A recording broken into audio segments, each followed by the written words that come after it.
লতিরাজ কচুর গাছ বড় হলে কিভাবে সার দিবেন? লতিরাজ কচুর ক্ষেতে সার প্রয়োগ।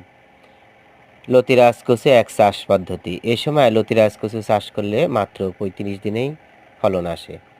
প্রিয় দর্শক, দেখতে পাচ্ছেন লতিরাজ কচুর গাছ একটু বড় হয়েছে, সব গাছে লতিও এসেছে। প্রথমে জমিতে পানি দেওয়া হয়েছে, তারপর ১.৫ হাত পরপর যে সারি রাখা হয়েছে সেই সারির মাঝখান দিয়ে অর্থাৎ গাছ থেকে একটু দূর দূর দিয়ে দুই পাশ দিয়ে সার প্রয়োগ করা হয়েছে। এই অবস্থায় বা এই সিস্টেমে সার প্রয়োগ করলে সবচেয়ে ভালো ফল হয়।